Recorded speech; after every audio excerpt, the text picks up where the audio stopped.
بسم اللہ الرحمن الرحیم۔ السلام علیکم ورحمۃ اللہ وبرکاتہ۔ غسل جنابت کے متعدد مسائل۔ قرآن پاک میں اللہ تعالیٰ نے فرمایا ہے کہ اگر تم جنابت کی حالت میں ہوں تو خوب اچھی طرح پاکی حاصل کر لیا کرو۔ ایک روایت میں ہے کہ پیغمبر کریم صلی اللہ علیہ وآلہ وسلم نے ارشاد فرمایا، رحمت کے فرشتے ایسے گھر میں داخل نہیں ہوتے جہاں تصویر، کتا یا جنبی شخص ہوتا ہے۔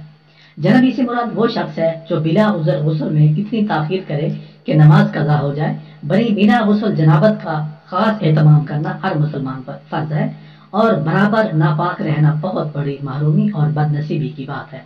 غسل ان صورتوں میں واجب ہوتا ہے، یعنی غسل جنابت ان صورتوں میں واجب ہوتا ہے۔ جنابت انزال یا احتلام اور التقاء خطانین سے بھی اسی کے احکام میں آتا ہے۔ حیض کا انقطاع، نفاس کا انقطاع، اگر منی اپنے مستقر سے شہوت کے ساتھ جدا ہو جائے تو بعد میں اس کا خروج اگرچہ بلا شہوت ہو پھر بھی موجب غسل ہے۔ مثلا مرد نے اپنے عضو خاص کو ایسا پکڑا کہ شہوت کی حالت میں منی باہر نہیں نکل پائی اور جوش ٹھنڈا ہونے کے بعد نکلی، تب بھی غسل واجب ہو جائے گا۔ اگر کسی شخص کی منی شہوت کے بغیر اپنی جگہ سے ہٹی اور شہوت کے بغیر ہی نکل گئی، مثلا کسی بیماری کی وجہ سے یا ضرب شدید کی وجہ سے، تو ایسے شخص پر غسل واجب نہیں ہوگا۔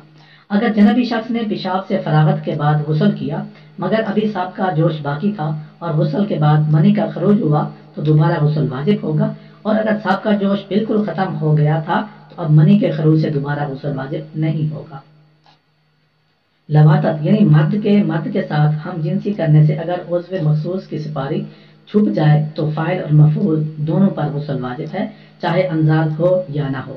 عورت کو جنابت لاحق ہوئی لیکن اس نے ابھی غسل نہیں کیا تھا کہ حیض شروع ہو گیا تو اسے اختیار ہے کہ چاہے تو صفائی کی خاطر غسل کر لے اور اگر چاہے تو حیض سے پاک ہونے تک غسل کو مؤخر کر دے۔